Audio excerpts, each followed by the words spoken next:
नमस्कार विद्यार्थी मित्रों, आज हम कक्षा 7 में आने वाले हमारा जो चौथा पाठ है इसका नाम है देश के नाम संदेश। तो आज हम इस पाठ का अभ्यास करेंगे। यह जो पाठ है वह एक पत्र है। पत्र के माध्यम से हम दूर बसे संबंधियों, परिवारजनों तथा मित्रों को अपनी बात आसानी से पहुंचा सकते हैं। वह हमसे चाहे कितने भी दूर हो, हम आसानी से पत्र के माध्यम से अपनी बात उन तक पहुंचा सकते हैं एवं सरकारी दफ्तरों में अपनी शिकायतें और आवेदन पहुंचा सकते हैं। और सरकारी दफ्तरों में अपनी जो शिकायतें हैं या फिर आवेदन पत्र हम पत्र के माध्यम से ही दे सकते हैं। सरकारी दफ्तरों में अगर हमें कोई शिकायत करनी है तो उनको पत्र ही लिखना पड़ता है। हम मोबाइल से SMS कर दे या फिर ईमेल या फैक्स भेज दे, ऐसा वहाँ पर नहीं हो सकता। हमें पत्र से ही अपनी शिकायत या फिर आवेदन है वह देना होता है। आजकल दूरभाष यानी कि टेलीफोन, मोबाइल, तार, ईमेल आदि से भी यह कार्य होता है, फिर भी पत्र का अपना विशेष महत्व है। आजकल मोबाइल, ईमेल और दूरभाष या फिर तार से भी यह कार्य होने लगा है, पर आज भी पत्र का अपना ही विशेष महत्व है। जो पत्र मिलने से इंसान को जो खुशी मिलती है, जो खुशी का अनुभव होता है, वह शायद मोबाइल से SMS या फिर ईमेल मिलने से नहीं होती। इसलिए पत्र का भी अपना ही विशेष महत्व है। हमारे पूर्व राष्ट्रपति एवं missile man doctor Abdul Pakir Jainulabdeen Abdul Kalam ने नई दिल्ली से 19 मई 2005 के दिन "क्या आपके पास देश के लिए 10 मिनट है" नाम से देश के नागरिकों को ईमेल किया था। हमारे जो राष्ट्रपति थे, जो पूर्व राष्ट्रपति डॉक्टर अब्दुल कलाम, उनका पूरा नाम है डॉक्टर अबुल पाकिर जैनुलब्दीन अब्दुल कलाम। उन्होंने नई दिल्ली से 19 मई 2005 के दिन एक पत्र है वह देशवासियों के नाम लिखा था। उस पत्र का जो शीर्षक था वह था "क्या आपके पास देश के लिए 10 मिनट है"। इस नाम से उन्होंने एक ईमेल भेजा था। इसमें देशवासियों के मन में देशाभिमान की भावना उत्पन्न हो, ऐसी सीख भी है। देश के प्रति हमारा सम्मान बढ़े, ऐसी सीख इस पत्र में दी गई है। तो हम पत्र के अभ्यास में आगे बढ़ते हैं। मातृछाया, ऊंची शेरी, गांव मैसपुरा, तहसील भाभर, जिला बनासकाठा, दिनांक 24/12/2011। प्रिय मित्र हर्ष। हर्ष का मित्र है वह उसे पत्र लिख रहा है।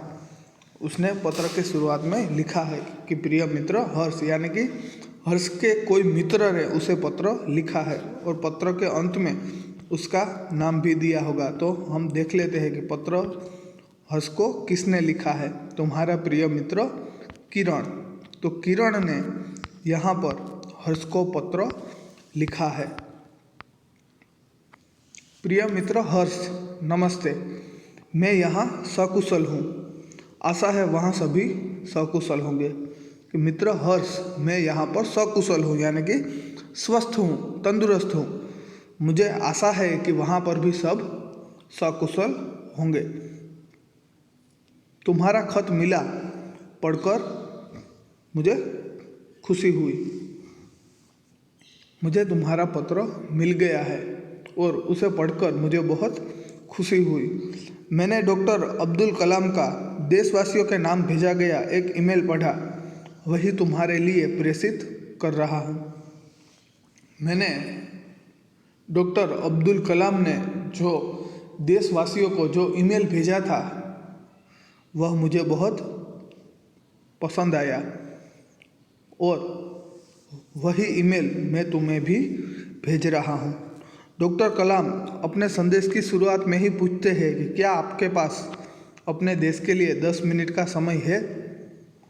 डॉक्टर कलाम है वह पत्र की शुरुआत में ही देशवासियों से पूछते हैं कि क्या आपके पास अपने देश के लिए समय है, 10 मिनट का समय है? यदि हाँ तो इसे पढ़िए, वरना मर्जी आपकी। यदि है आपके पास समय 10 मिनट का तो आप इस ईमेल को पढ़िए, वरना आपकी मर्जी। इसके बाद वह देश के लोगों की सोच बताते हुए कहते हैं कि हमारे देश के लोग क्या सोचते हैं, हमारे देश के बारे में, हमारे देश के ही लोगों की क्या सोच है, वह डॉक्टर कलाम बताते हैं। आप कहते हैं हमारी सरकार निकम्मी है, हम कहते हैं कि हमारी सरकार किसी काम की नहीं है, वह निकम्मी है। आप कहते हैं हमारे कानून पुराने पड़ गए हैं, हम कहते हैं कि हमारे जो कानून है वह भी बहुत पुराने हैं। आजकल गुनहगारों को कोई सज़ा नहीं मिलती, तो हम कानून में भी खोट निकालते हैं, कमियां निकालते हैं कि हमारा यह कानून भी बहुत जो पुराना है और हमारे देश की सरकार भी बहुत निकम्मी है। आप कहते हैं नगर पालिका कचरा नहीं उठाती, आप कहते हैं फ़ोन काम नहीं करता, रेलवे मजाक बन गई है, एयरलाइन दुनिया में हमारी ही सबसे ख़राब है, चिट्ठी अपने मंजिल तक नहीं पहुंचती। हम यह सभी जो शिकायतें हैं वह आए दिन करते रहते हैं कि नगर पालिका कचरा उठाने नहीं आती, फ़ोन है वह ठीक से काम नहीं करते, रेलवे का भी कुछ ठिकाना नहीं है, रेलवे तो जैसे मजाक बन गई है। एयरलाइन दुनिया में सबसे ख़राब अगर कोई है तो वह हमारी ही है, चिट्ठी अपनी मंजिल तक पहुंचती ही नहीं है। ऐसी शिकायतें हम बहुत बार करते हैं। आप कहते रहते हैं और कहते ही रहते हैं, आपने इस बारे में क्या किया? हम हमेशा शिकायत ही करते रहते हैं कि ये खराब है, वो खराब है, वह ठीक से नहीं चल रहा, पर हम हमेशा शिकायत ही करते रहते हैं। इसके बारे में हमने क्या किया? इसके बारे में हमने कुछ नहीं किया, हम सिर्फ शिकायत ही करते हैं। इसमें सुधार लाने में हम कोई कार्य करते नहीं हैं। फिर राष्ट्रपति ने कहा, मान लीजिए एक व्यक्ति सिंगापुर जा रहा है, उसे अपना नाम दीजिए, उसे अपनी शक्ल भी दे दीजिए। अतः हमें यह मान लेना चाहिए कि हम ही सिंगापुर जा रहे हैं। हमारे राष्ट्रपति जो अब्दुल कलाम है वह कहते हैं कि मान लीजिए कि अगर आप सिंगापुर जा रहे हैं, उस व्यक्ति को अपना नाम दे दीजिए और अपनी शक्ल दे दीजिए, यानी कि हमें यह मान लेना चाहिए कि हम ही सिंगापुर जा रहे हैं। आप दुनिया के सर्वश्रेष्ठ हवाई अड्डे पर उतरते हैं। सिंगापुर में आप कभी सिगरेट का टुकड़ा सड़कों पर नहीं फेंकते और स्टोर में खाते भी नहीं है। सिंगापुर में हम एयरपोर्ट पर उतरते हैं और सिगरेट का टुकड़ा है वह कभी भी फेंकेंगे नहीं, और स्टोर में हम खाते भी नहीं है। जैसे हम यहाँ दुकानों में जाकर खाना खा लेते हैं, वैसे हम वहाँ के स्टोरों में खाना भी नहीं खाते। वहाँ के नियम और कानून कुछ अलग ही है। अगर कोई सड़क पर कचरा फेंके तो उसको बहुत बड़ा जुर्माना है वह भरना पड़ता है। वहाँ पर खाना है वह हम घर पे ले जाकर ही खा सकते हैं, जहाँ तहाँ बैठकर हम खाना भी नहीं खा सकते। आपने अपने भूमिगत संकल्पों पर रश्क महसूस होता है, हमें शर्म आती है वहाँ पर कचरा फैलाने में। आप शाम के 8 बजे के बीच आर्चर रोड पर कार चलाने का टोल टैक्स तकरीबन 60 रुपये भुगतान करते हैं। वहाँ पर जो आर्चर रोड है वहाँ पर कार चलाने के लिए हम टोल टैक्स है वह 60 रुपये उसको भरते हैं, टोल टैक्स को। अगर पार्किंग में आपके निर्धारित समय से ज़्यादा गाड़ी खड़ी की तो टिकट पंच कराता है, लेकिन आप सिंगापुर में कहते कुछ नहीं। कहते हैं क्या? सिंगापुर में हम टोल टैक्स है वह आसानी से जो टोल टैक्स है यानी कि रास्ते का किराया वह हम आसानी से भर देते हैं। अगर हम पार्किंग में भी कहीं पर गाड़ी खड़ी रखें और निर्धारित समय से वहाँ पर पार्किंग की जो जो गाड़ी का पार्किंग होता है वहाँ पर भी समय मर्यादा होती है कि हम यहाँ 2 घंटे से ज़्यादा गाड़ी नहीं खड़ी कर सकते।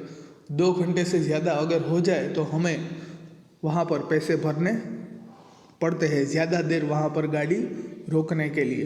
तो हम वहाँ पर कुछ नहीं बोलते, रास्ते का जो टोल टैक्स है वह भी भर देते हैं और पार्किंग में निर्धारित समय से ज़्यादा गाड़ी खड़ी की तो हम वहाँ से टिकट भी पंच करवाते हैं, वहाँ से टिकट भी हम आसानी से ले लेते हैं।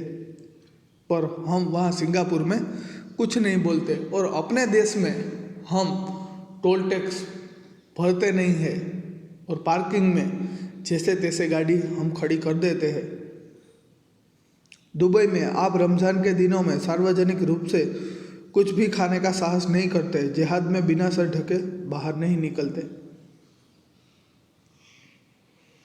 दुबई में रमज़ान महीने के दिनों में हम बाहर खाना है वह खाने का साहस नहीं करते, वहाँ पर बाहर खाना है वह मना है।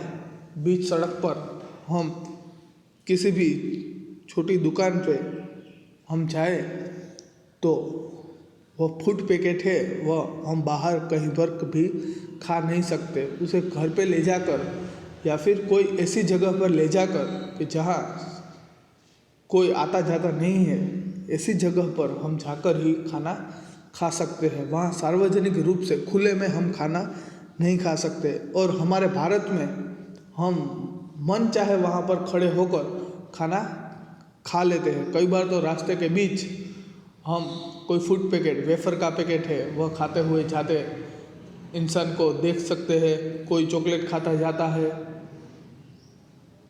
ऐसा दुबई में नहीं हो सकता। और जिहाद के दिनों में वहाँ पर सिर ढके बिना हम निकल भी नहीं सकते, सबको वहाँ पर फर्जियात जो है वह सिर ढकना पड़ता है। वॉशिंगटन में आप 55 मील प्रति घंटा के ऊपर गाड़ी चलाने की हिमाकत नहीं करते। वॉशिंगटन में हम 55 मील प्रति घंटा के ऊपर 55 से ज़्यादा स्पीड में हम गाड़ी वहाँ पर चलाने की हिम्मत नहीं कर सकते, क्योंकि अगर 55 मील प्रति घंटा के ऊपर अगर हम गाड़ी चलाए तो पुलिस है वह बहुत बड़ा जुर्माना वसूल करती है। तो हम वहाँ पर किसी भी नियम का भंग नहीं करते और पलटकर सिपाही से यह भी नहीं कहते कि जानता मैं हूँ, जानता है मैं कौन हूँ, मैं फला हूँ, मैं फला मेरा बाप है। और अगर हमें वहाँ पर पुलिस पकड़ ले तो हम उसके साथ कोई भी बदतमीजी नहीं कर सकते और उससे हम यह भी नहीं कहते कि तू जानता है कि मैं कौन हूँ, मेरा नाम यह है और मेरा बाप है वह यह है। तो यहाँ पर हमारे देश में हम बहुत ही ज़्यादा झगड़ा करते हैं।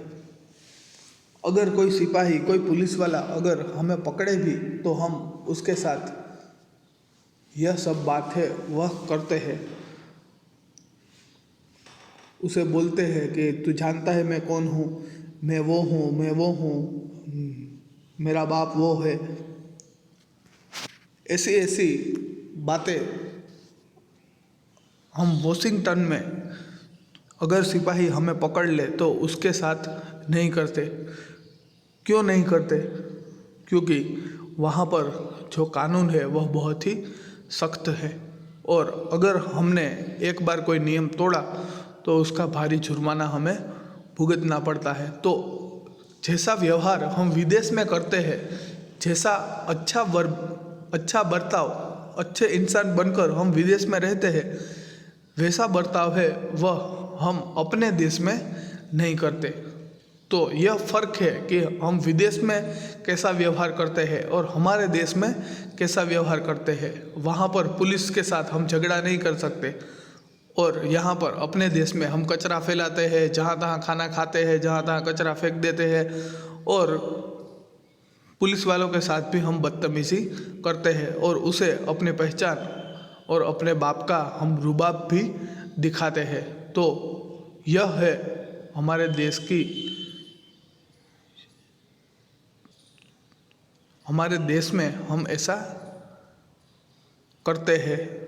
हम विदेश में जो नहीं करते, वहाँ पर जो हम अच्छाई दिखाते हैं वही अच्छाई हम अपने देश में नहीं दिखाते हैं। तो आगे का पार्ट है, हम अगले वीडियो में देखते हैं।